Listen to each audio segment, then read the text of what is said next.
My guests on the Culture Crawl today are from the Iowa Women's Music Festival coming up next weekend in Iowa City.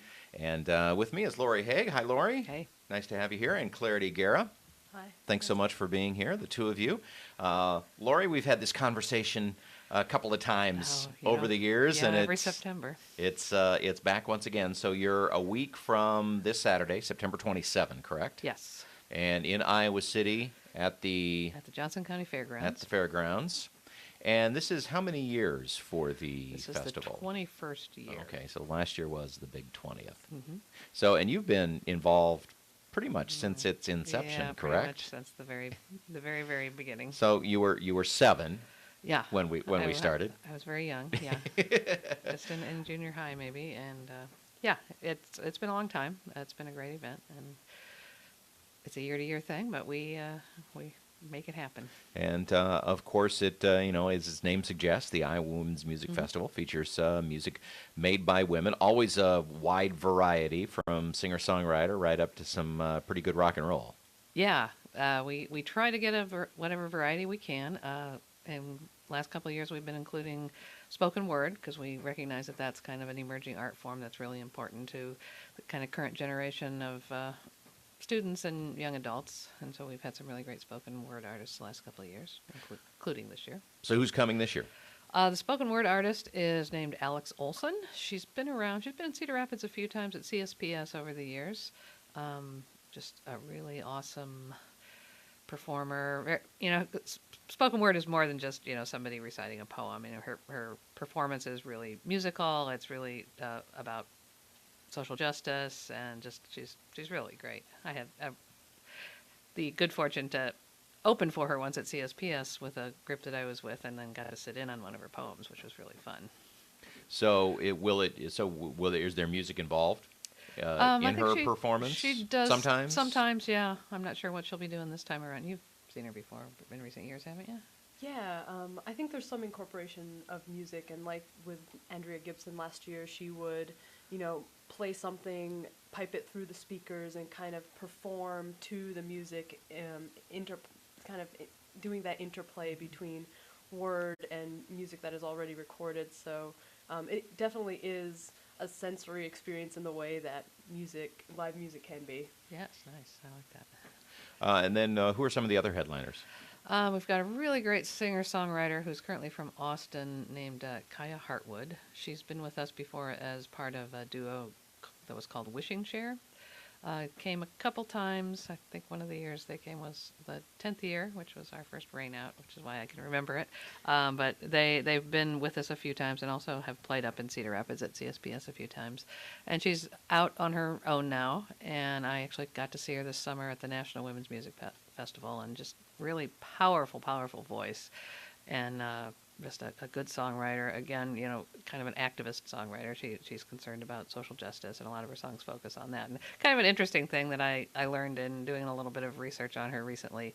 She was in a band called Stealin' Horses that was in the early 80s, had kind of an MTV hit that I can't remember the name of right now, but recorded an album, had Neil Young on a couple of the songs. And what I learned about the band was part of the reason they stopped being a band was that she and a couple of the other members kind of disagreed on the direction, and she wanted to do more sort of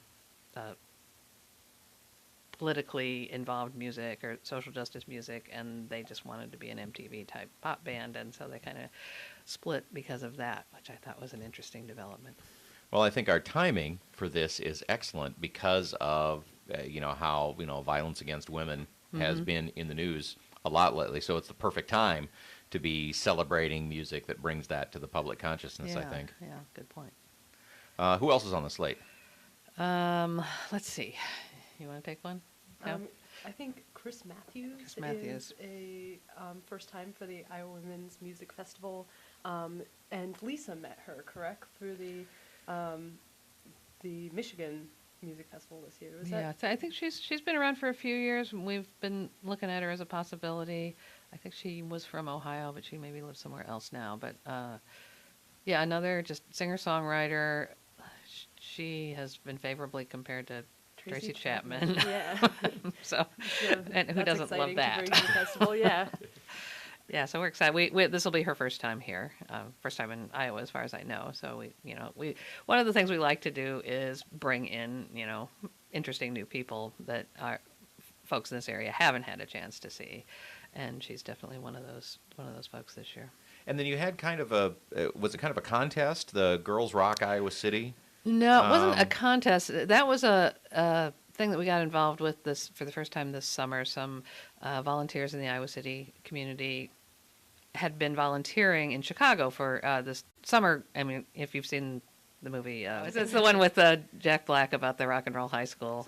School of School of Rock. Rock. Thank you. I'm just like spacing out here, but so it's a little kind of like that. So it's a summer camp. It's been going for at least 10 years started in the Northwest, and it's basically a summer camp for girls between the ages of 8 and 16 to learn to play music and be in bands. And so the camp we had this summer was a week long, and the music festival is the sort of nonprofit over the camp this summer, and was a week long day camp. So girls who were mostly between 8 and 10, though there were a few who were a little bit older, came. A lot of them absolutely no musical experience whatsoever. We put an electric guitar, drumsticks in their hand, and taught them to play as best we could. And then by the end of the week, they were placed in bands. So there were 4 or 5 bands altogether. And by the end of the week, each band had written their own song, and we had a showcase for them at the mill. And each band got to play their song, and we had a camp song, and they got to perform that as a large group. So this fall, we're trying to put the band back together. We're getting the band back. We're getting the together. band back together, and hopefully a couple of them at least will take the stage at the festival. How cool! It's really cool. I was there pretty much all week. I had to leave because I was playing at a music festival somewhere else myself that weekend, so I missed the showcase. But it is online; you can see it. But it was just really powerful to watch these little girls sort of embrace this, and gain these skills and gain self-confidence that I don't think they came in with. And one of the coolest moments for me was I came in one morning at about 8:30. The camp started at 9, but there'd be kids that got dropped off earlier. And we always tried to have something there for them to do. And they were all kind of sitting quietly around tables, cutting thing. No, they had magazines and they were writing. And I was like, what'd you do? Get them to be so quiet. What are they working on?